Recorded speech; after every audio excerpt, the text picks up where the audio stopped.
The Mayo Experience. That Mayo Experience. That Mayo Experience. That Mayo Experience. Experience.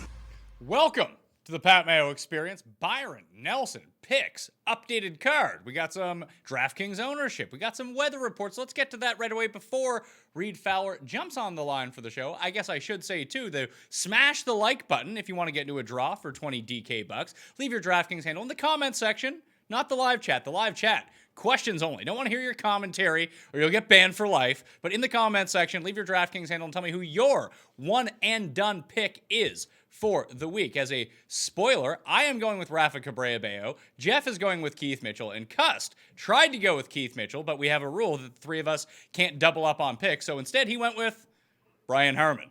Why?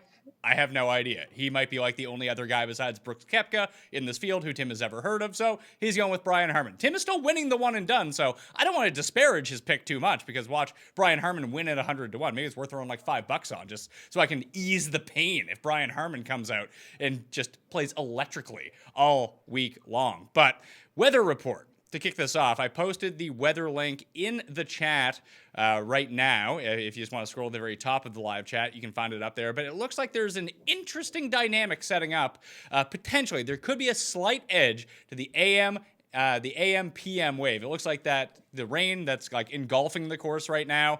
I don't know if it's going to cause a delay or not tomorrow morning. Right now, the 18th hole is underneath water, so expect soft conditions. But wind-wise, starting at 7 a.m., you're looking at very minimal wind, and then it picks up gradually throughout the course of the day. So the guys on the course at the very outset could have an advantage as it pertains to the wind only, which would be nice. And then on Friday, when we're looking at it, it looks like winds are going to be up around like 15 miles per hour, gusts up to 28 miles per hour early, and as the day goes along, it goes down to like 9 with gusts of 15. So it does look like the morning on Thursday and the afternoon on Friday are the best spots right now. Again, this is the weather. This could all change like 3 hours from now when I reload this page and it completely flips, but that's what I'm seeing. I structured my first round leaders to come out of the gates early on Thursday morning. So if we get to the updated betting card, I'm going with Stenson and Mitchell, 25 and 35.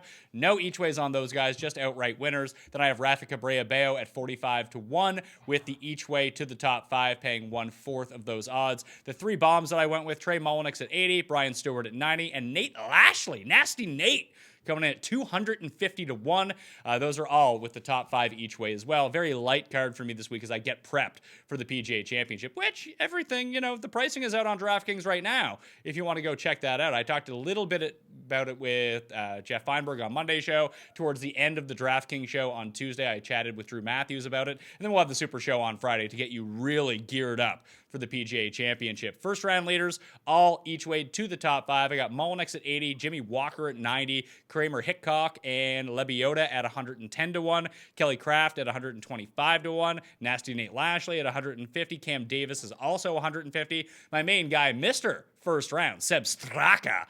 Hopefully the ball striking and putting actually merge in round 1 this week. He's 175 to 1, and Josh Teeter is 200 to 1. If we're talking about DraftKings and looking at the highest projected owned players, the top 10 right now, looking like Keith Mitchell and Sung Jae Im, the two that I have projected for over 20% right now. Mullinax, Brooks, Stenson, Rafa, Ryan Moore, Hideki, Adam Schenk, Ryan Palmer, Mark Leishman. Those would be the highest projected owned players right now. It seems crazy that you could have all those guys projected above 17%, but that's just the way that it shakes out this week. Everyone's sort of on the same page, which is never really a great thing. Could be a very good week to use some game theory, go contrarian, and find those soft spots. Amongst the top, the guys with the just depressed ownership that I'm seeing right now, Spieth around 5%, Patrick Reed around 7%, Brendan Grace around 6%. I'm going to use Brendan Grace. That might be my leverage spot. Rory Sabatini around 7%. Lucas Beauregard, who I'm also using, is around 5.5%. So of the very top end guys, those are the ones coming in with very minimal ownership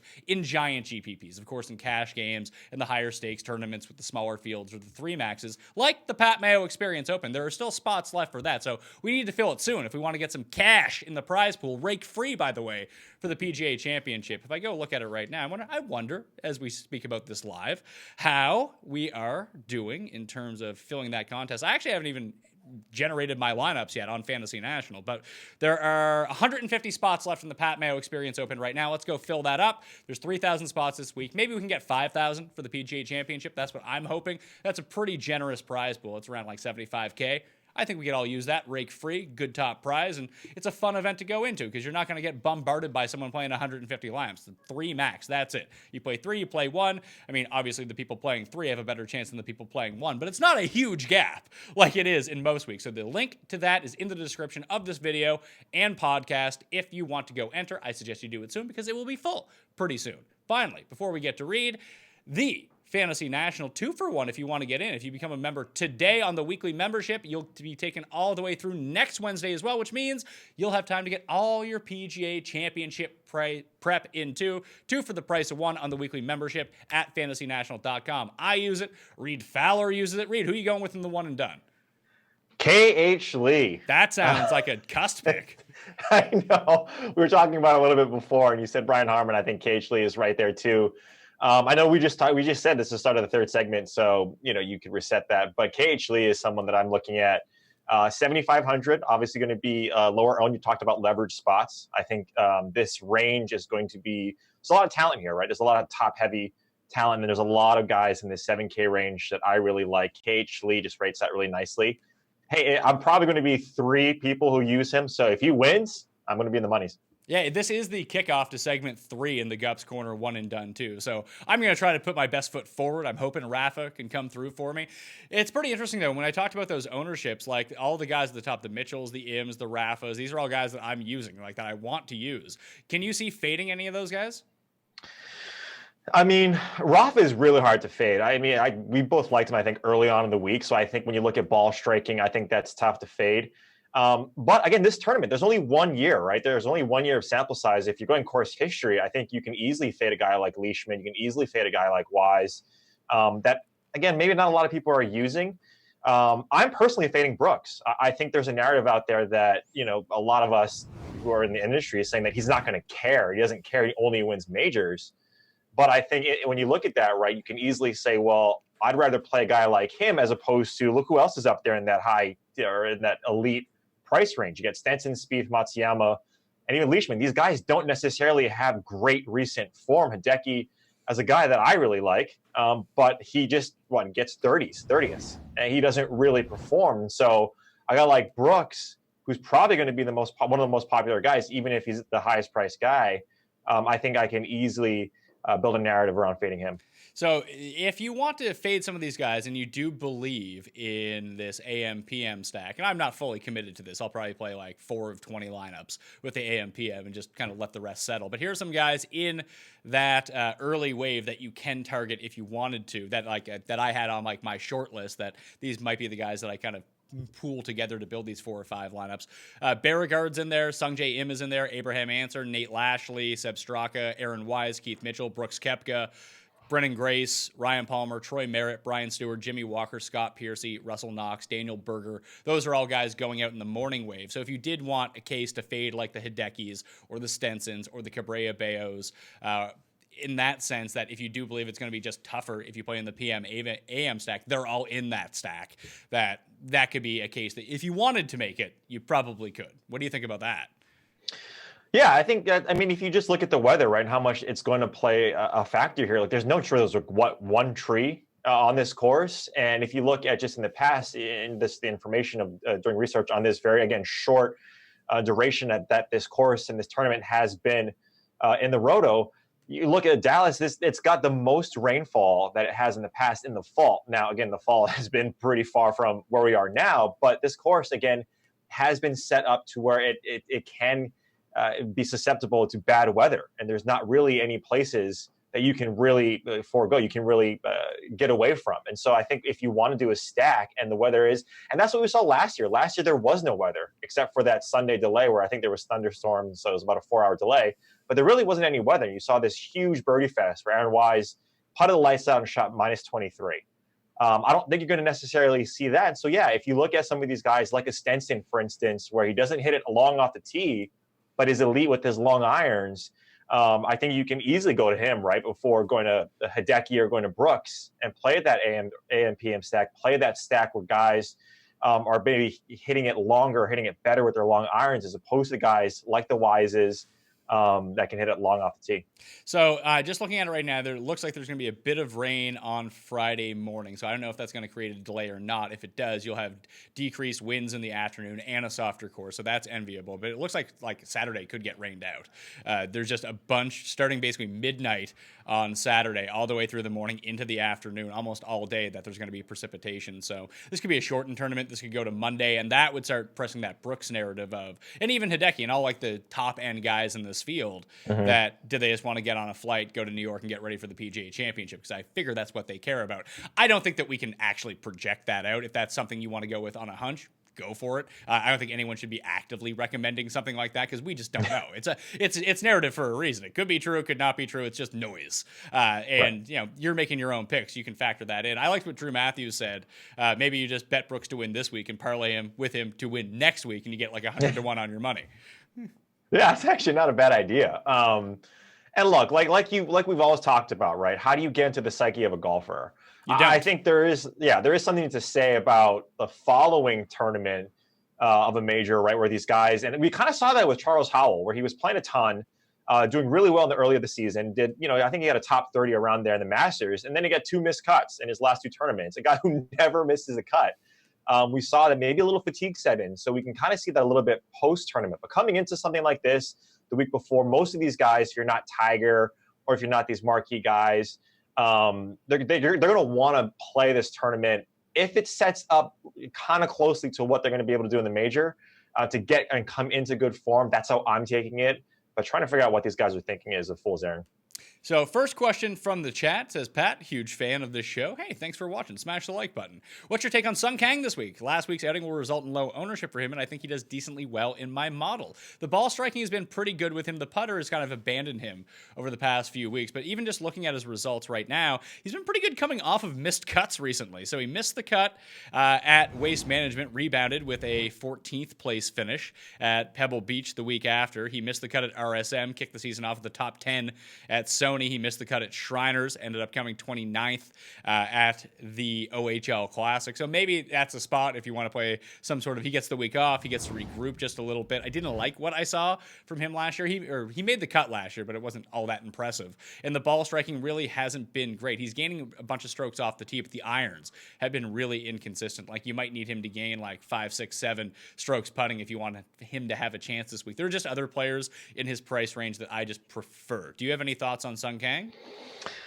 No, I mean, I don't mind him. I think you hit the nail on the head there when you look at his stats, right? It's a lot of it comes down to putting. Bermuda is not necessarily, I mean, it's not his preferred surface. I mean, Paul is really what we like to see Sung Kang on, but I don't mind, like you said, that 7,300. There's other guys that I do like in that price range. So I'm not going to be playing Sung Kang, but he stats out nicely. He stats out nicely in the ball striking, but if that putting to what we saw last week isn't there, then I think it's going to be a tough go for him. All right, same viewer. I try to pronounce the name, but I just don't want to fuck up your name. It's tough. It's tough, and I'm bad at reading, so it's not good. Is fading all of the players over Killa Keith a bad play this week, considering they'll have their eye on next week? Again, this goes to the narrative.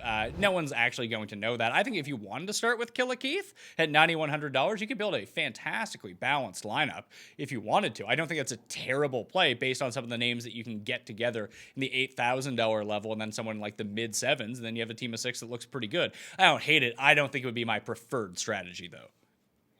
No, I don't hate it either. I think actually the balanced approach is going to be the preferred roster construction, because you just look at some of these guys past or in that like low 7s or even down the 6K range.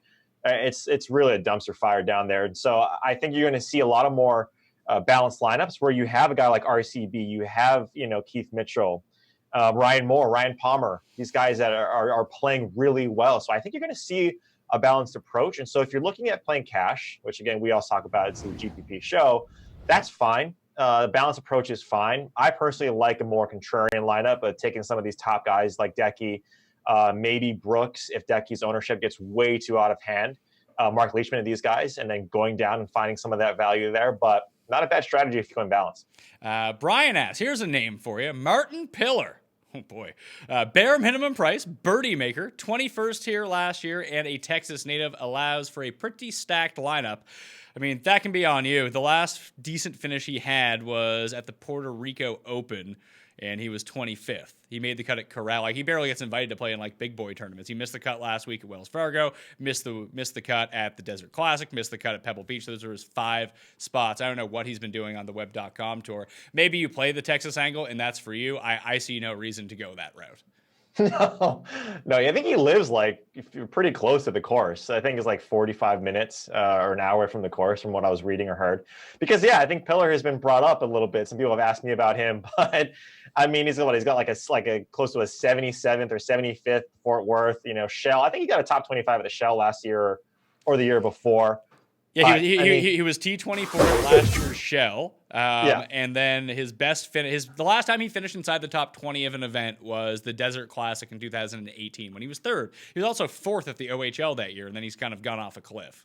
Yeah, exactly. I mean, like if you're building a ton and if you're going that Brooks angle and Hideki, then yeah, I mean, this guy offers you a ton to play around with the roster construction, but I mean, bare minimum, play Tony Romo if you want to instead. Tony Romo. He has He has the second most bets on him this week of any player in Vegas, which is just hilarious. I think he's 10,000 to 1, which is just awesome. Yeah. No way. If you want to go down there, I mean, if you want to play Party Marty Pillar, then go for it. That's on you. I'm going with Straka and Lashley from down there, 6,200, 6,300. I know they're not the bare minimum, but they're basically the bare minimum. I would feel more comfortable with those guys in my lineup, I think. Do you have anyone? I mean, last week you brought up Max Hama. That turned out well for you. A few weeks ago, you brought up CT Pan. That worked out well for you. Who's the guy in the $6,000 range here, Reid, that we need to be playing? Yeah, so this is where I really stake my claim, right? These guys that are complete trash that, hey, these guys come out and perform. I like Cam Davis. He's at 6,700, Australian guy.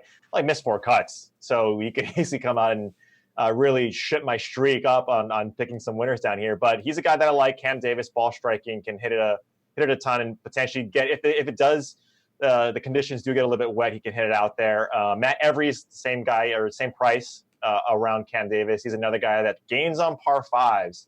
And then Roger Sloan, man, I played him last week and he just totally disappointed me, but he's another guy that I like down here. And I think he's like 6,500. So those are the 3 guys that I like in like 1 or 2 of 20 lineups. Hudson Swafford, first round leader, I got like at 125. He plays really well first round. Or better, and he's in that AM PM stack. Sloan had it going for a little bit. He's missed 4 consecutive cuts, but a lot of it's to do with his putter. He actually played quite well last week on his approaches. He just couldn't get anything going off the tee.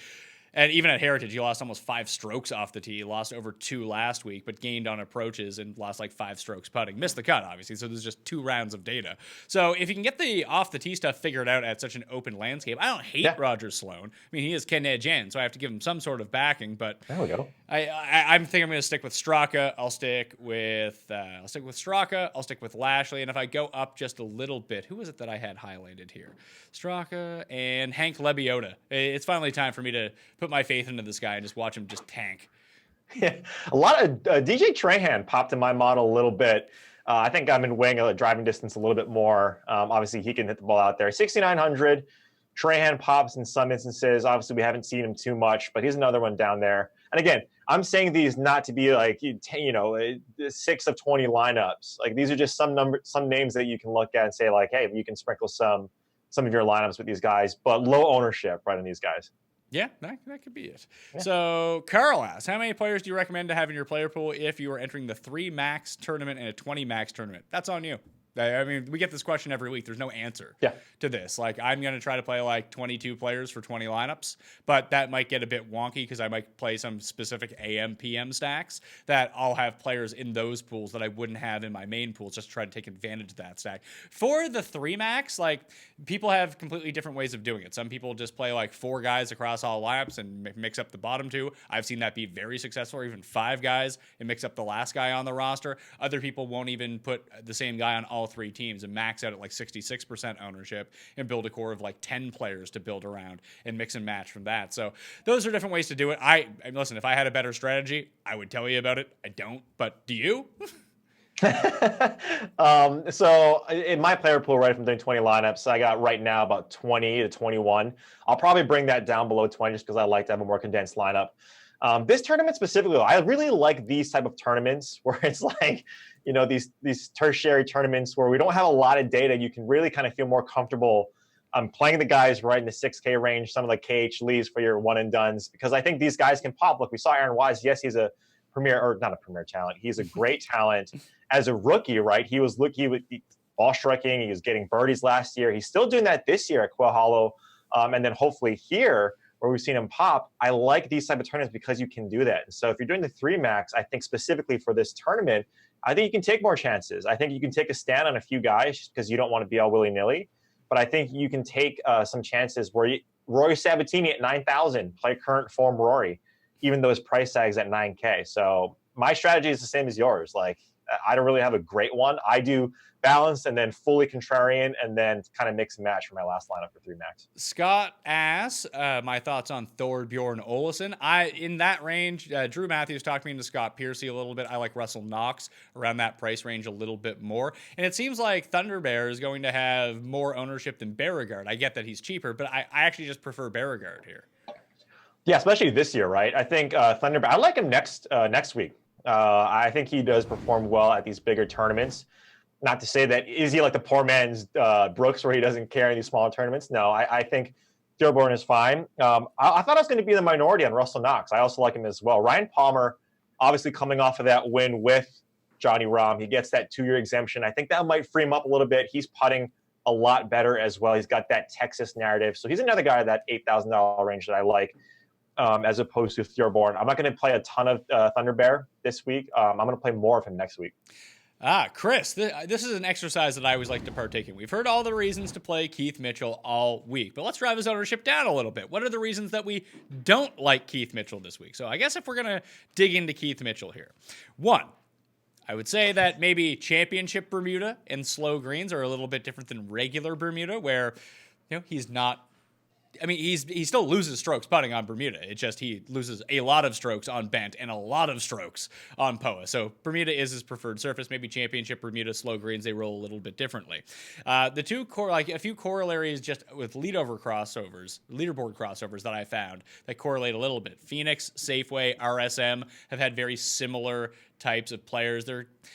Waste Management gets better players at the top, but even when you start leaking down a little bit, the field really mimics this. RSM sort of the same way, where it's a weaker field event. So Keith Mitchell was 73rd at the Waste Management Open. He missed the cut at RSM. He didn't play in the Safeway this year, so that's something to look at, I suppose.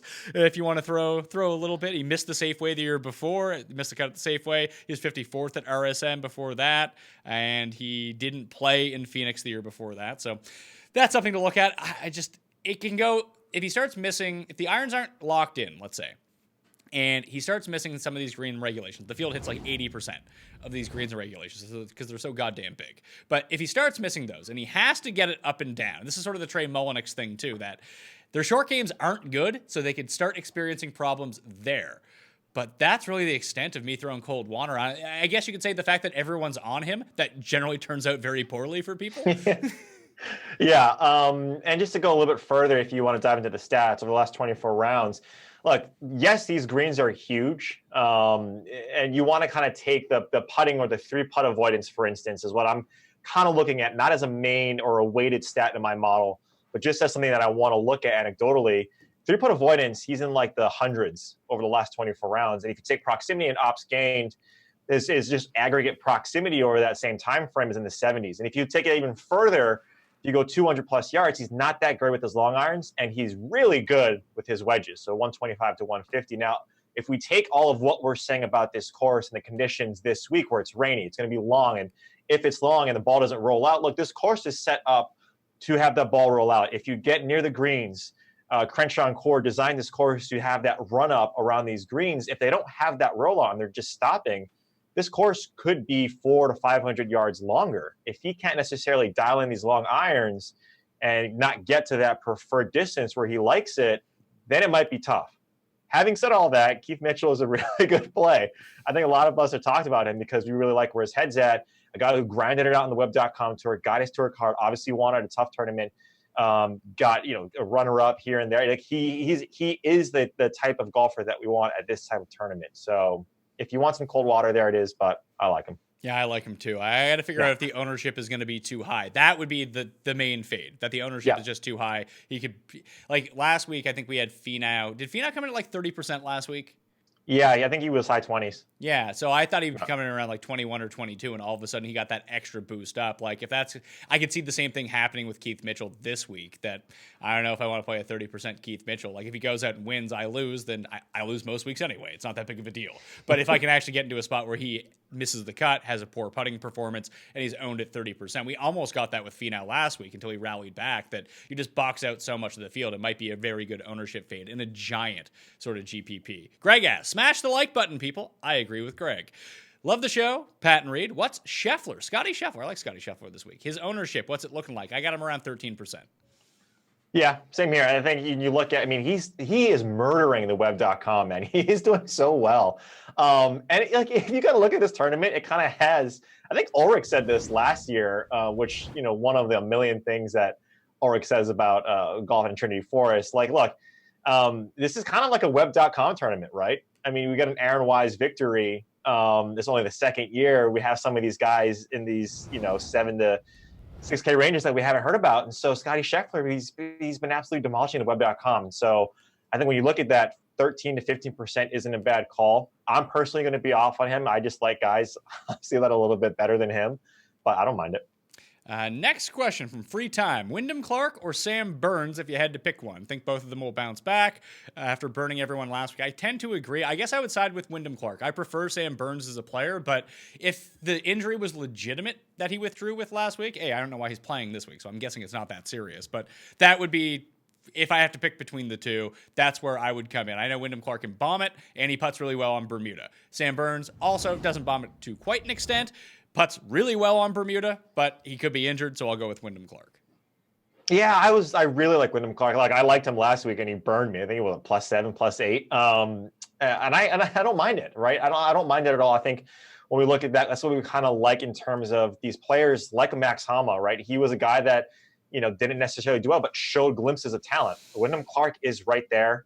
Sam Burns, if that injury, and kind of going off of injuries, and I'll ask this question a little bit later, is like, how much do we know about these injuries, right? Kiradech is another guy that, right, got he's torn ACL, or he's got tendonitis from a torn ACL that we haven't heard about. And so when you look at these injuries, and if they were extremely bad and we were worried about withdrawals like the Jason Days, like the Wyndham Clarks or the Sam Burnses, I don't necessarily worry about that too much. I'm not going to put, 40% Sam Burns or 40% Wyndham Clark. But if that ownership is going to be lower on these guys who are rating out really nicely and birdies are better gain and ball striking, like a Wyndham Clark, it's still going to be there. And so I really like Clark over Burns this week. Rahul asked, could you provide a weather information? Haven't had time to see it. I posted the link at the beginning. I talked about it at the beginning. You can just rewind to the beginning and check out the weather report. DFS Tavern, shout out. We've seen two first-time winners in a row, Pan and Hama. Do you see this course tournament that could produce another first-time winner? Sure. It did last year. So I don't see. Yeah. It's in the cards. It's in the cards every single week. As long as there's guys who haven't won before and they're in the field, they could win. This guy says you're a clown, Reid Fowler. You know what this guy gets? Banned for life. I like it. Can't be talking smack about Reid Fowler like that. So, Reid, who was your 6K special? Who did you gave like 3 names? I did give 3 names. Cameron Davis was my 6K special that I really like. Pat, are you using any Matt Jones? Decent form, took 13th here last year. Very good around the green last year. He is playing a little bit better. It's one of these situations where I try to make my picks in tiers of 3. So I have my initial list, then I try to whittle that down to the secondary list, then I have my final list. Matt Jones made it to the very end of the second list, didn't make my final core, but I don't hate him by any means. I'm just not going to end up using him. What about you? No, KH Lee is where I'm going. I'm not going to really fool around too much with Matt Jones. Again, he's a fine play, but like you said, like if you initially go down Fantasy National, you star the guys that you think you like and ball striking and whatever stats that you really like. Initially, he was one that I started as well, but KH Lee, did you look at it, just looking deeper at KH Lee, 80% of his rounds over the last 5 tournaments went back to Genesis. He's gaining on ball striking. So that's quite a bit, right? And so I like him a lot. Got to get his putter going. Bermuda is his preferred surface. And so I do like that. So KH Lee at 7,500 is a play I'd rather go to than Jones. Greg asks, what's Kevin Na's ownership looking like? Nah. I got him around 8%. So he is in that like Patrick Reed, Lucas Beauregard of the upper type guys. He's around the same ownership as like Rory Sabatini from what I'm seeing right now. Yeah, and again, the price tag, right? He played well here last year, and so it depends how much you're weighting course history on this, right? Some of these, like a lot of these guys, right, in that mid or that high 8s to mid 9s, these guys did well last year. This is the leaderboard that we kind of saw last year, and then the Sans, Mark Leishman, and Aaron Wise. This is what we're seeing, and so Kevin Na comes. I just don't like him where he's coming current form. I just rather pay up at Rory Sabatini and play the current form and waiting that over course history. Obviously, it's only been 1 year. Hey, let's jump into the Facebook chat. See what people are saying on the There we Facebooks. go. Probably crazy stuff. Probably like just posting about like Trump or anti-Trump stuff. That's all my Facebook feed is basically these days. Any reason not to play Bud Cauley this weekend? I mean, he's not very good, so that hurts. But the main thing, if the course play is super difficult, it could really get an injection of Bud Cauley because he's so good around the greens. But last week was more of his MO. Like, he takes advantage of the shorter par fours really well. He's actually not very good from the 400 to 450 or 450 to 500. So I guess I'm out. He did gain both off the tee and with his irons last week, which is encouraging to see. That rarely happens for him. But a guy that's an around the green specialist, like he might, I know that he's not in the PGA Championship right now, but that course might actually set up better for his game than this course does. Yeah, and he's lost strokes putting in 5 straight, and I think 6 out of his last 10. He's just not putting the ball well. He's not finding it. Probably getting back on the PGA Tour full time. I think if we get a good, 6 to 8 months or even a year where this guy can get back in the swing of things a little bit. Again, going back to that initial question of how do we get into the psyche of this guy, he had a pretty freak car accident last year, not knowing anything about, how he's doing in his recovery. I think that is something that he's still working towards to get back into regular form, but he's not putting that well. Tony asks, what's the weather looking like? Again, just rewind at the very beginning of the video. But he also asks, Fratelli or Knox? I like Knox. I like them both, but I like Knox. Yeah, I like Knox better too. Even though, like you said, this course, if it gets a little bit shorter where we don't get the minus 23, I think that definitely helps Knox a lot more. But yeah, I like Knox there. Ownership projection on Alex Noren and Pat Perez. Pat Perez, I got around 4%. Alex Noren, I have at, I got to go to the very bottom here. One sec. Where are you at, Alex Noren? Good like God. 2% on Alex Noren. That guy's really fallen off.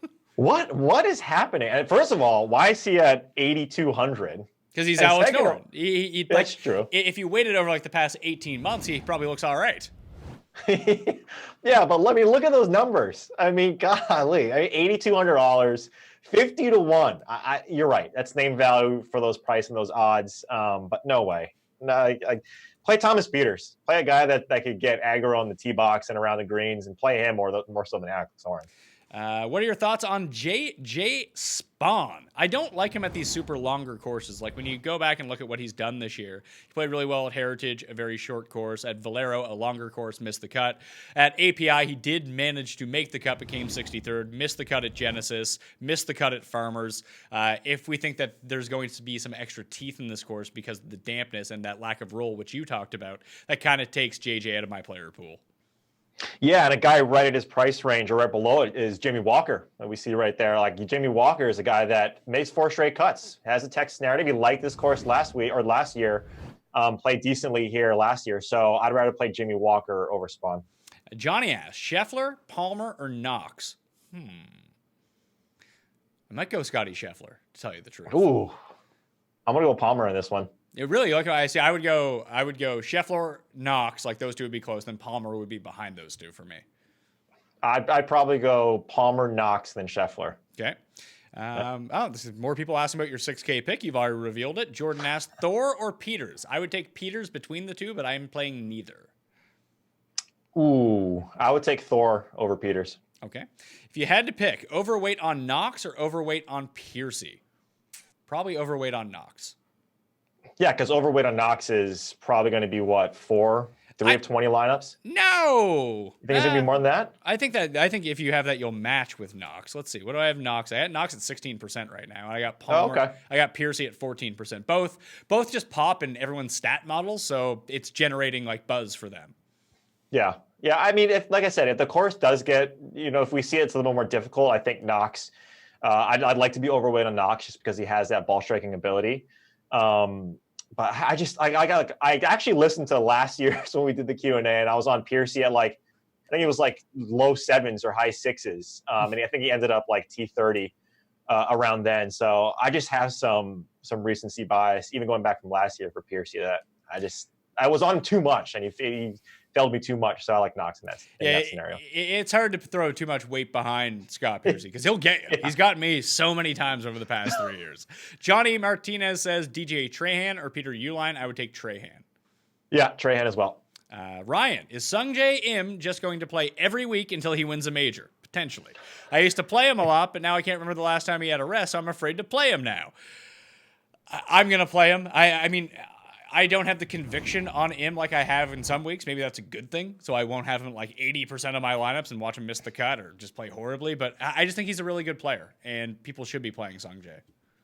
Yeah, he's looked tee to green over the last, I think, 15 tournaments at 87%, right? He's gaining strokes tee to green. This guy has got a full game right now and look, he's a young rookie. I mean, how can we assume that fatigue would set in? Yes, like we've said it about a couple other guys like Charles Howell and those maybe older players, but this guy's a rookie. He wants to perform. He wants to obviously make some money, and he's doing well. I'm playing him until he comes out and gets like 3 missed cuts, because he's just playing too well. This price tag doesn't scare me. The ownership doesn't scare me. So I'm going to be overweight on Sungjae.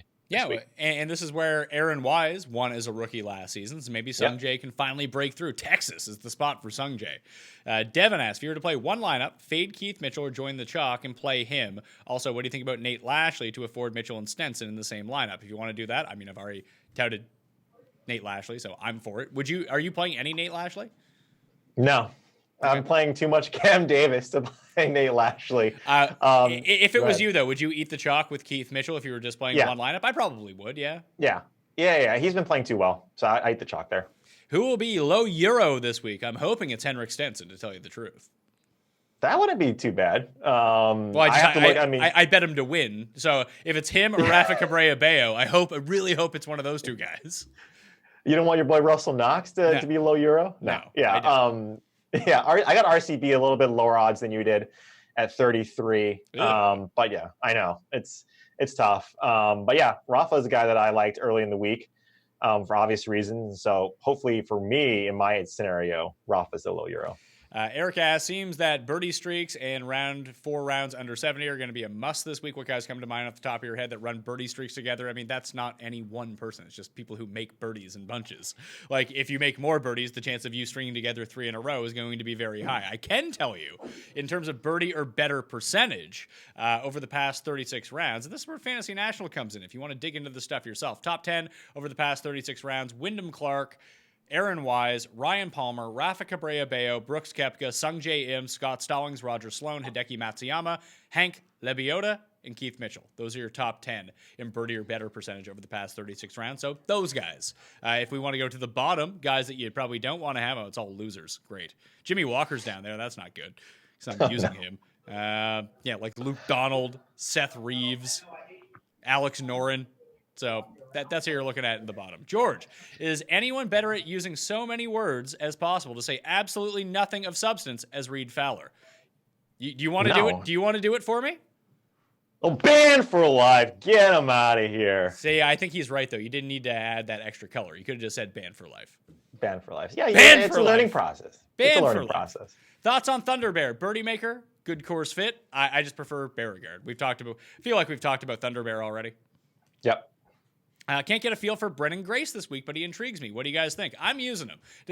I liked him here last year. He almost won here last year. Conditions seem like they might be a bit wonky, so that's like Brennan Grace time. You got rain delays. I said that Phoenix was a crossover. He just came second there this year. He likes the more open layout. He's not just going to bleed strokes off the tee. That's nice. He's actually been playing better off the tee anyway. Hopefully he can get the approaches around. He gained a lot of strokes around the greens last year, which is not great for something here, but I guess if you short side yourself and that's the method that you want to play, I don't have any worries that he's going to miss the green and make bogey. That's always something really nice. He shot a 62 in the final round a year ago, so he can get those low scores. So the fact that no one is using him in that range and they're using guys like Rory Sabatini over him, Sabatini could be Grace, obviously, but Grace is a substantially better player. So I'm just going to bank on the talent and go with Brennan Grace there. Yeah, and if you filter on Fantasy National, easy fairways to hit, and if you look at just average difficulty relative to par, it goes kind of opposite of Brandon Grace. And that's why, to your point, right, a lot of guys in this 9K range, you'll see garner more ownership. I personally am not playing Grace just because I'd rather have like the Coastal, like the true link style course, even though this isn't. And again, that could bite me in the ass just because Brandon Grace, all the points you just made, is going to be a solid contrarian play. I just rather go to the Aaron Wise's. The Sanjay Im's a little bit more expensive. David from the Facebook chat asks, Cauley or Watney? Of those two, I guess I would go with Nick Watney because I can't get behind Bud Cauley this week. Yeah, same here, Nick Watney. All right. Any worries on the elevated greens? No. Dylon asks, how would a wet golf course affect Stenson's iron play? We've talked about this already, but I don't think it does. He can just go pin seeking even more if he wants to. Yeah, and he could even hit driver here. I mean, he doesn't have to worry about spraying it too far. So if you wanted to get that extra distance, I think he could hit driver here. Yep. Thoughts on Brian Gay? Playing well, 4 straight made cuts, finished 12th last year at Trinity, only $7,300. Don't hate it. Plays well at some of these crossover events that I talked about as well. It's just, I find it hard pulling the trigger on Brian Gay. He just, every time I play him, he misses the cut. Every time I don't play him, he finishes inside the top 10. I can't get him right. So maybe it is the week to play him because I'm not playing him. Yeah, I just rather see Brian Gay like Sanderson Farms or like just in some of those, like the John Deere Classic. I just don't like him on these longer courses, so I'm out. Free time. He's with you, Reed. He likes Cam Davis, but the bod, Hank Lebioda, is the same price as Davis in better form right now. Who do you think has a better week? I think Hammer and Hank has the better week, but you think that Cam Davis does? I do. I think Cam Davis. All right. Ann asks about Nate Lashley, kind of popping. I agree. I'm using Nate Lashley. We've gone over him. Team No Hat. So Ollie. I'm going to be out on Ollie. Yeah, no. I mean, the distance is there, obviously, right, with Ollie. And I think if you're using that in your model, I think that's what's going to pop for you. He's obviously low. I mean, it's what, $7,300, and so he's cheap. But I think it's pretty routine for us here on this show is that Ollie just never pops for me in my specific model. He could, but nah. Let's see. Thoughts on Bo Hostler, home course and sneaky long? Again, he's sort of like Ollie. Like, I just want to see something from Bo Hostler. I haven't seen anything from him so far this year. Yeah, I was actually going to mention him in that, just like follow up on that last question, but I'm trying to practice my brevity. But yeah, Bo Hostler, a guy that we always like. Where around the green, stroke gain is going to be a key metric, but not for me. Daniel, could Martin Pillar be a sneaky play this week with the course almost being a home course for him? There's like 20 guys who play at this course, by the way. Just play all of them. If that's like a real thing for you, then go for it. Like, Pillar can make the cut. Pillar can play well. He's also terrible, so he can just come in dead last. So you have to watch out. Pay up for his speed too, because that 10-8 price tag, which is egregious. Like, go with Pillar and Spieth and do the whole Texas, the Texas narrative. It might not be that bad, but you got to play Pillar, and that's going to suck. How thick is this Mullinex chalk going to be? Over 20% in the PME Open? I think so. Probably a good fade in my tournament. Yeah. I mean, he's again, I like him, you like him. So if you want to get him in those bigger tournaments, that's completely fine, but he's going to be chalky. Can a balanced roster hit in a GPP? Absolutely it can. Like, if you would... Last week is a bad example because somebody like Scrubs did really well, but we've seen tournaments all year long where, like, starting in the 9K, building a balanced roster, as long as like the heavy favorite doesn't win, you're absolutely allowed to win a GPP. Yeah, like I said, after the tournament, this is going to sound like it's completely easy to wrap your head around. It's after the tournament starts, these guys, the price tag doesn't matter, right? Like, I know that's not rocket science, but a guy like Aaron Wise or Rory Sabatini, we're saying now that he's $9,000 and he's way too expensive. I mean, he can finish top 5, and then all of that is a moot point. So absolutely a balanced lineup. Like I said, it's going to be probably the preferred roster construction. And so if you want to go even more contrarian on that, then go with the Stars and Scrubs. Chris, Troy Merritt seems to like Bermuda, 4th at Safeway, coming off a top 10 at Heritage. How hard of a look is he worth this week? He's in my player pool, so I'm in on Troy Merritt. Let's go. No for me. I don't like Troy Merritt. What did Troy Merritt ever do to you?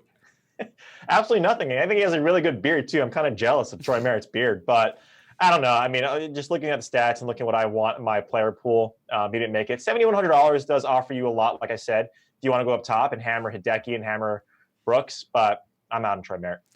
Howell or Sabatini? I guess I'd go with Sabatini. I'm going with Howell. Okay. I don't think he's going to do 3 missed cuts in a row. All right. Has any news come out on why Burns WD'd last week? I didn't see any, but I'm sure it's out there. No, I think we just got just his back, right? So I was more just crying for the fact that he WD'd, and I was like, I don't want to ever think about this again. This is horrible. Let's see. Josh asks, how about Bird? He's a cut maker and really cheap. Bird has missed 2 of his last 3 cuts. Yeah, someone asked me about Bird last week too. No. Man, listen, if you want to use Johnny Bird, go nuts. But cut makers probably, he had been making cuts at like crossover events. He made it like Corrales, Puerto Rico. He was 22nd at the AT&T Pro-Am, another short course. But like Valero and Wells Fargo, 2 long courses like this one, miscuts. So, and the approaches were just horrendous where they were good at the shorter courses. The guy doesn't really strike his long irons all that well. So no for Johnny Bird. Sean Stephanie or KH Lee? I think we both agree it's KH Lee, right? Yeah, KH Lee for me. All right. Given green size, are you waiting putting at all in your models? I never wait putting. Come on. This is why I lose every week. I know your proclivity, completely ignore it, and team no putt. It's really difficult to judge the putting this week because you're going to see a lot of guys with like 80-foot putts. So maybe if you want to go check out guys that have like putted well at the British Open in the past, those are like similar green sizes that you can do. Like there's even shared greens on some of these holes that I don't think that actual strokes game putting is really going to tell you too much. Even like you mentioned 3-putt avoidance, but I don't think that tells you much either, to tell you the truth. No, and so what I was going to say was I think you have to match it a little bit with ops gained, right? I think that you got to take it as a secondary stat as opposed to just a standalone. You, again, like I said, I don't use it in my major stat model when I'm looking at and weighting it, but I want to see, hey, if this guy is, I don't know, 60th or 70th in ops gain, but in terms of 3-putt avoidance, he's top 10 or top 15. I might use that as a tiebreaker as opposed to it being like, hey, just because this guy doesn't make 3 putts, I'm going to put him in. I don't think that's a smart way to go about looking at the stats. Thoughts on Justin Harding? I actually have none. He might be a nice like contrarian play just because I have no feel for him. I don't even really want to use him. No, I don't like him. Devin, how do you guys come up with who to play in the 6K range when they miss the cut a lot? ? Is it based on players gelling with a certain golf course or just gambling that they make the cut? I think it's more of a skills thing. Like why are they missing cuts is something to really look into. So when you look at someone like Lashley, if I just sort by my star guys, let's see. Why did I go with the guys down at the bottom? What's the main reason? So if I look at like Seb Straka, just in my overall modeling, he comes inside the top 50. That's very good for his price point at $6,200. He's very good at ball striking. Now, the par 5 scoring is down. The putting has been down. The opportunities gained has been down. You're not going to find someone across the board who's just awesome at $6,200. But his birdies are better or top 40 in this field. His approach is top 20. And he's like decent off the tee. So if the ball striking can continue and he can be fire with those approaches, get a hot putter back, then he's someone that I think can pile up birdies in bunches. Lashley actually just rates out really well. He's just terrible around the greens and terrible like off the tee. But when you look at approach and par 5 scoring, he's top 10 in both. That's kind of insane.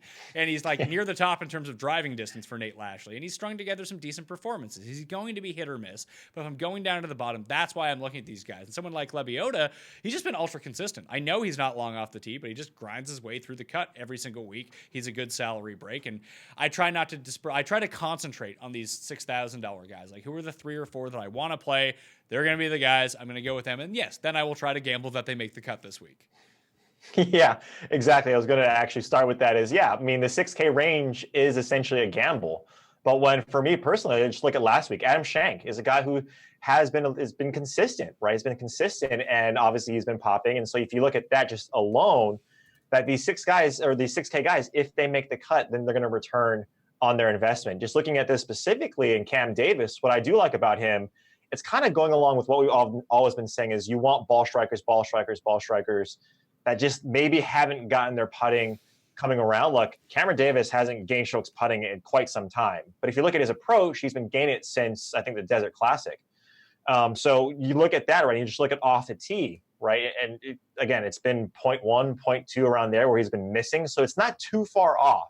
And so then when you compile all of these things together and you say, okay, well, now he's an Australian golfer. They tend to play a little bit better on these link-style courses in Texas. You start to build a narrative around some of these guys that we specifically like that say, hey, they could do well. And especially if they make the cut, and especially if they're guys like Max Homa who can actually win, you're going to be an extreme contrarian. You're going to be doing extremely well because now you have guys that you've built who a lot of people don't have because, like you said, it's a gamble in the 6K range.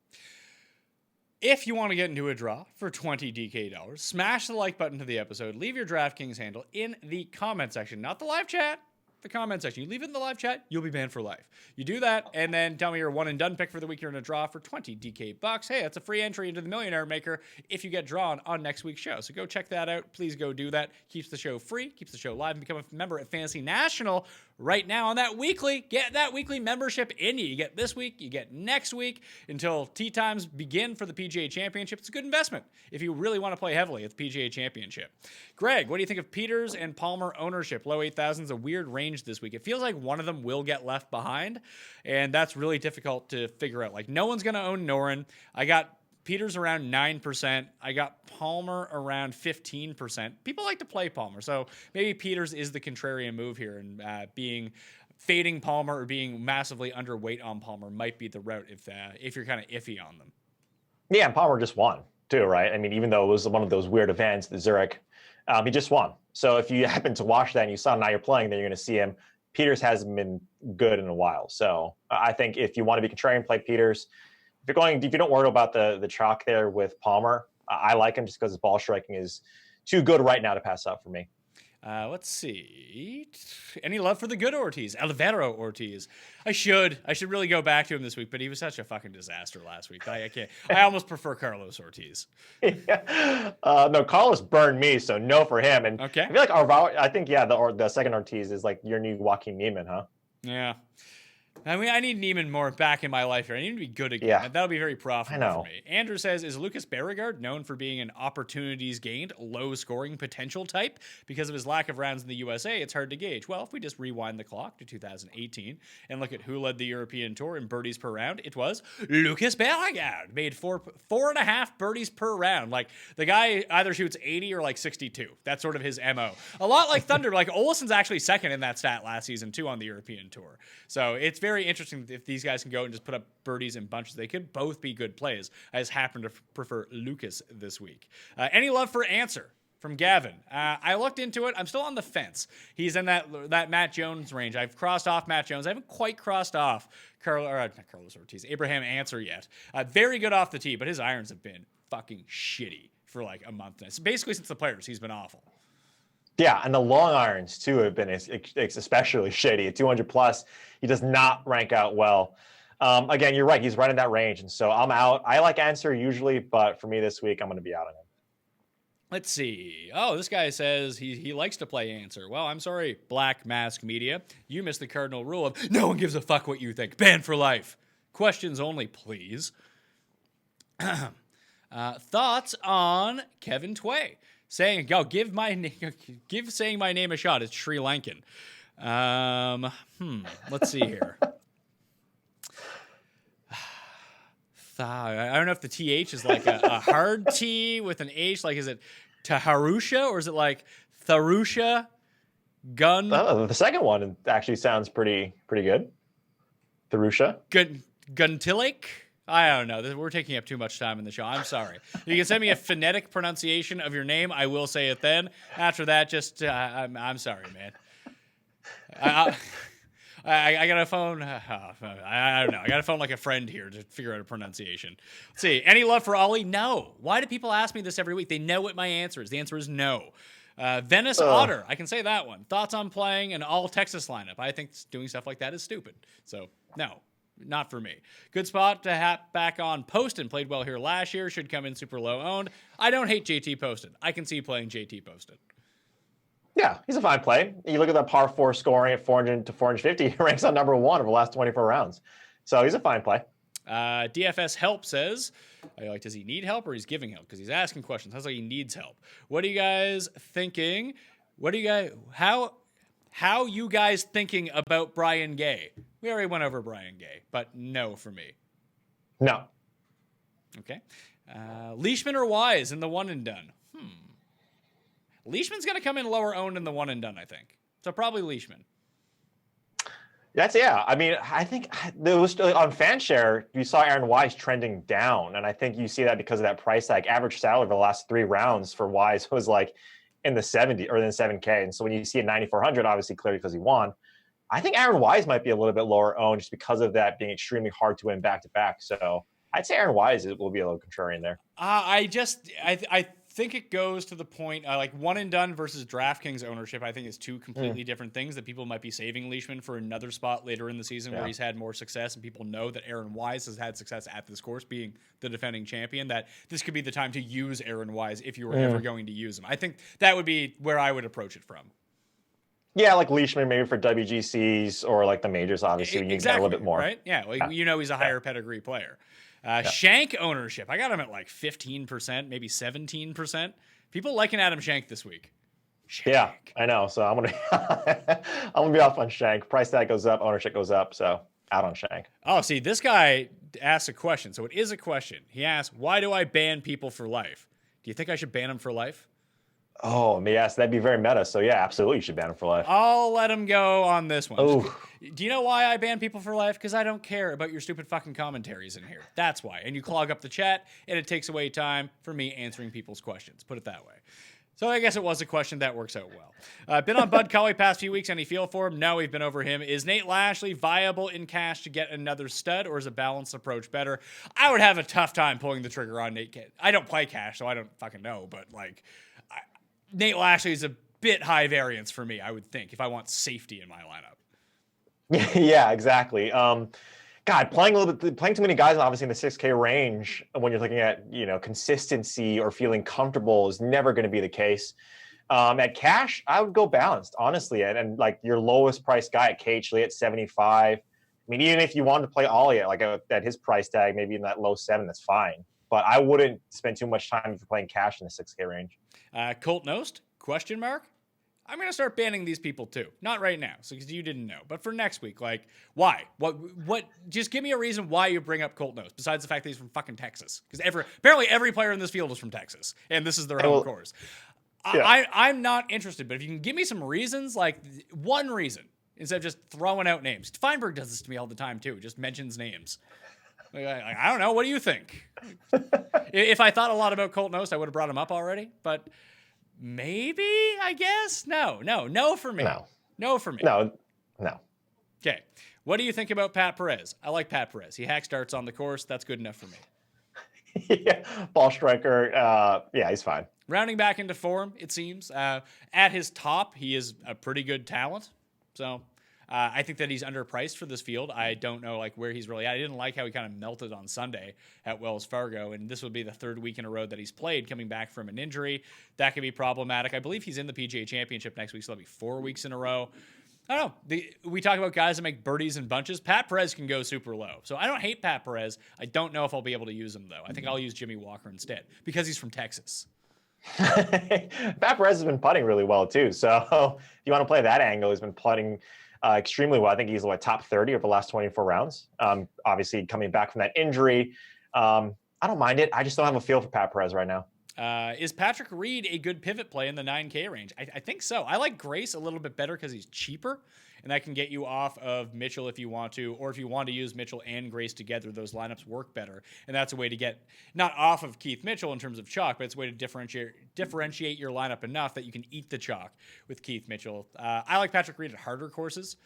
Generally speaking, I know that he's won a few birdie fests in his time, whether it be in the desert, whether it be at the Wyndham Championship, but I think I'm going to give him a harder look at Bethpage next week, to tell you the truth. But I don't hate it by any means. I get the logic behind it. He's an elite player in this field. No one is using him. That's usually good enough.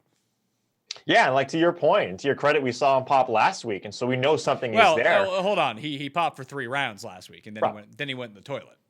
Yeah, which obviously you were crying along with your Wyndham Clark withdraw. Sam Burns withdraw. Oh, 6 and my JB Holmes withdraw. And my Byung-Hun An withdraw. It was not a great Gary week for Woodland. me. I didn't have Gary Woodland. I was actually happy about that one. Yeah, Patrick Reed, again, the stat model is not necessarily going to look at Patrick Reed, especially with those longer irons, and say he's really good, but we've seen him do well with those longer irons. And if you just look at ball striking and we take away, sort of this idea that he has to hit it in the fairway, which, again, he's been shown as a proclivity to do that, I think his off the tee game isn't it's not going to hurt him here, obviously. And so, again, if you look at all of these stats and kind of dive deeper into why he would be a good pivot off of the Sungjae Ims that we've talked about, off of the Aaron Wises, I think that's a solid play because he's the one guy, outside of Jordan Spieth, I don't think many people are going to be playing. Yeah, Reed, Spieth, Nah, and Brendan Grace are going to be the 4 guys. And Lucas Beauregard from like Beauregard and up. Those are the 5 guys not generating a ton of ownership. Rory Sabatini not generating a ton of ownership either. Own percentage on Leishman around 15%. Will Fratelli be chalky? I got him around 12%, so no if you want to use him. Just it gets to the point where everyone's kind of talking up the same guys all week that you can only play so many of them in lineups, and people will pick and choose. Fratelli people like but don't love, and that will hurt his ownership just a little bit. Crypto Dread. Top 2 plays for each of you this week. Sorry I'm late. I guess I would go Stenson and Mitchell. Yeah, I was going to go Decky and Mitchell. Yeah. I mean, you could even go like Mitchell and Rafa Cabrera-Bello because I really like Rafa. Rafa, I like Rafa a lot too, but it's tough. Thoughts on Kevin Na this week? We already went over Kevin Na. If you want to rewind, is Alex Noren coming around? Doesn't seem like it. Is Sean Stephanie a good pivot from Shank? If you want to, I wouldn't do that. I'd eat the chalk with Shank before I played Stephanie, I think. But I mean, you know what, Reed? Stephanie's from Texas. Oh, no, you got to play Stephanie, though, now. Yeah, I mentioned earlier, Shank is a no for me, but in that scenario, yeah, I played Shank. Yeah, there's other guys that you can pivot to if you wanted to. Yeah. Any thoughts on Mullenix and Stewart? I'm playing both of them. I bet both of them. Do you think they're better for cash or GPPs? Probably for GPPs. I don't think Trey Mullenix is the safest guy on the board. And Stewart is usually pretty safe, but he's not a long hitter. If this course plays a little bit longer, he could be in trouble. Yeah, and that's why for me, I was going to say Stewart is going to be a pass for me. He's been playing well. I mean, he's turning out top 20s. But I like him on shorter courses. And if this course does get long, which I think it will, I think it's going to be tough for him. So I'm out of start. But I like Trey Mullenix. He's going to be shocked too, though. I'm starting my lineups at Stephanie. There you go. There we go. The all Texas loser lineup, starting with Sean Stephanie. Vince, what do you think about Kevin Tway? Why hasn't he played in a month? He actually played at the Zurich with Kelly Kraft. So he played the Masters, then he took the week off the Heritage, played the Zurich team event, took last week off. Now he's back in the field. I have no real feel for him. I wish he was playing better, but he's not. No. I almost went Kelly Kraft first round leader, but it took me 3 seconds to say Kelly Kraft is playing like absolute garbage. So, no. Did I end up?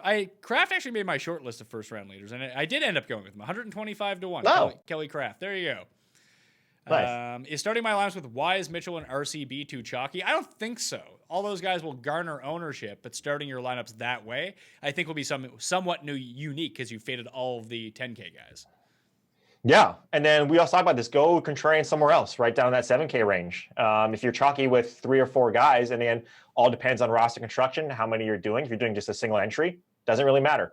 Go contrarian on the other 2. You don't have to be contrarian in all those, all 6 spots. Larry says Nick Taylor or Ryan Blum if Shank is going to be chalky. I'd actually go with Ryan Blum. I'd stick my flag in the ground with course history with Ryan Blum. He seems to have this course figured out a little bit, at least from last year. He's played well at some of the crossover events. Nick Taylor just seems to come out of the gate really hot and then just fade the entire way. At least I've seen Ryan Blum. I know Nick Taylor has a win on tour. That was like 3 years ago now. But it seems like he's in the mix, and then he's in the mix, and then he just goes away on Sunday. And then all of a sudden he's giving you like a T47. That's not doing you much, really. Maybe in cash. But Ryan Blum, at least he's shown the propensity to pop for like a top 15 when he's not missing cuts. Yeah, and he doesn't hit it far, but he's gaining birdies, right? Yeah. If you just look over his last 6 tournaments. So in that range, get the guys that get a lot of birdies. Would you say your first round showdown strategy is similar to your first round leader bet strategy? Who are you going to go with the first rounders? I have my entire list up, or if you rewind to the beginning, I list them all off in order. But if you hit the cheat sheet, they're all listed on there. I don't really have a first round showdown strategy because I don't play first round showdown. I don't think it would be I think picking like the scrubs for my lineups would be the same, but I would want to have some exposure to the better players in the field too. When I bet first round leaders, I don't do that because I don't want to pay 20-1 for a first round leader when I can take guys at like Cam Davis, who I did have as a first round leader, at 200-1. Yes. Yeah, the first round leaders, you kind of putting in T draws, right? A little bit like we talked about earlier. Showdown, yeah, like you mentioned, I think you can take a little bit more chances though at first round showdown. We like it more. We like more evidence with like that Friday showdown, but I think you could take more chances like a Cam Davis down in those ranges that coincide a little bit with like the T draws, and so more chances for showdown. Yeah, I like to play with the information, obviously. I just think you give yourself, let's say you had $50 to invest in Showdown for Friday or for Thursday and $50 to invest in Showdown for Friday in those 2 days, I would just take the 100 and play it Friday Showdown and just not worry about Thursday. Yeah, exactly. That's me. Other people are extremely successful at first round showdown. I maybe talk to them. I'm probably not the right guy for this. Do you think anyone actually plays Tony Romo this week? I do. Yeah, of course. Oh, 100%. I know a producer here in our offices, and I won't name names. No, but name the he's playing name. Tony Name the name. Who is it? It's Glennon. Oh, Glennon. What do you do? Give your head a shake, Glennon. Yeah, vintage Glennon. Yeah, whenever you can roster a guy who's 10,000 to 1 to win a tournament, you got to do it, I guess. Joseph, is Matt Jones is it a Matt Jones kind of course? He played well last year here. Maybe a first round leader. I dipped as low as 80 to first round leader only because I saw Trey Mullenix was 80. I was like, I'll have access to Trey Mullenix. Generally, I wouldn't go that low for first round leaders outside of a WGC or a major. So I'm just off of Matt Jones, I guess. Like I mentioned, he made close to the final cut. I have no conviction in him whatsoever. Yeah, Keith Mitchell, 45 is my lowest. Like I mentioned, Hudson Swafford. Like we always talk about, take these bombs, the first round leader. Both those guys in that AM stack. I just like where their game's at, especially over round ones. So Keith Mitchell, lowest at 45 for me. Is Berger going to be overlooked this week? Really hoping he finds some form soon. He's going to be like 8% owned. I'm not using him. I just rather see. Yeah, go ahead. I'm not using him. Yeah, I don't think you ever use Berger, right? I used to a lot, and then he broke my heart. Yeah. No, I like him more on approach, more so with approach courses as opposed to this one. So no for me. Okay, who would you pivot off of Brian Stewart? I mean, do you even really need to pivot off of Brian Stewart? I guess he's coming at 13% ownership. Let me look at his range. Jimmy Walker is somewhat interesting. He's a bit more expensive. KH Lee is $100 more. You could do that. Fratelli's $100 more. He's coming in with lower ownership. Troy Merritt will probably come in at like 7-8%. He's cheaper at 7,100. So those are potential guys that you could go to, at least in my mind. Poston is right there at 7,300 as well, if that's an avenue you want to go down. Yeah, Wyndham Clark is the only guy that would add there if you want to. Okay. Scheffler seems to be the cool, trendy guy this week, but is he actually cash viable? I think so. He's just been really good. Yeah, I mean, but you have to be comfortable with not rostering a guy who's on the PGA, which obviously people are with Tony Romo, but he's been playing well. If you just look at the web.com stats, he's, demolishing all static categories, and he's playing really well. So that goes more to recent form, and this course does set up for guys like him. So yeah. Man, the more I look into it, the more I'm thinking I should probably use Justin Harding. He's been so bad at not the Masters, though. Yeah. Like the Masters, he was great. Everywhere else, just garbage. Yeah, I mean, I'm not playing Justin Harding. I got him at 1% ownership. That's the only reason I just looked at it. I was like, holy shit, that's weird. Smoking Guns. Any thoughts on Piercy? Top 25 possible? Entirely possible. I'm using him this week. Russell Knox or Ryan Palmer? I'm going to go with Russell Knox. Palmer for me. Okay. Thoughts on Tom Lovelady? Don't use him. Don't use him. And that's it. That's it for the questions. We got like another 3 minutes here if you want to get in. So just start filling that up. I'll check out the Facebook chat, see if anyone has any questions in there. Is Harding a good value? We just kind of naturally came up to that. No, I guess is what our answer would end up being. Even though Walker is playing well right now, and yeah, he's a Texas guy, is this a good course fit for him, or would you fade him? I'm actually playing him this week solely because we've talked about it a bunch that he can spray it off the tee here, and he's actually, his irons have actually been quite good, and we know that he's comfortable putting on these surfaces in Texas. So I'm willing to give a look to Jimmy Walker at 7,700. Only because I expected him to be like 8,800 this week. I don't know why. I know he's been playing like crap, but I just figured Texas, course history, he's a former major winner. He's starting to turn the corner a little bit, that there would be some love for him, but there isn't. So I'm going to use him. Yeah, he should have got that Jordan Spieth bump, right? Like Spieth should have been like in the high or mid nines at the highest. But not obviously. Jamie Walker is a nice value, right? If you look at just off the tee, if you look at what he's been able to do, even just putting, you're not worried about it, right? We talked about this last year, even with Jamie Walker. You're not worried about him spraying it off the tee because there is no rough. Yes, there's native area that can get you in trouble, but I think this sets up nicely for Jamie Walker at this price tag, especially if you want to fade the balanced lineup. I think you can go with the top at Brooks and Hideki and have Walker as like your second or third guy. And again, that's not going to garner a lot of trust, but it's not bad. You do a lot worse. Let's see. I guess this last one then. Joseph asks, any feel for CH3? Feel like he's getting overlooked? Let me tell you, CH3 never goes overlooked. Never happens. Just never happens.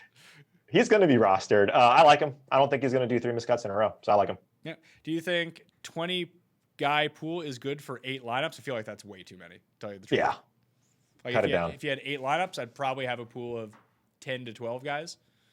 Yeah. If you sounds want to good. like fire bullets and like scatter shot at the bottom and take like 8 of the $6,000 guys instead of 2 of the $6,000 guys, then maybe that's what you're doing. But like I'm playing almost 20 for like my 20 lineup. So Yeah, cut it down, at least in half. any love for Kevin Tway? No. No. All right, that's where we'll end it. Any final thoughts from you at Reid T. Fowler on the Twitters?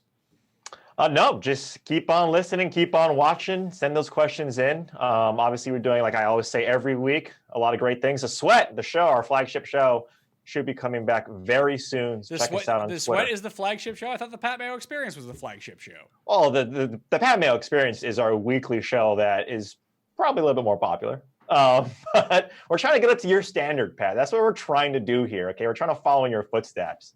But Reid T. Fowler everywhere on Twitter and all those things. So follow me. So the Sweat debuts again on Tuesday?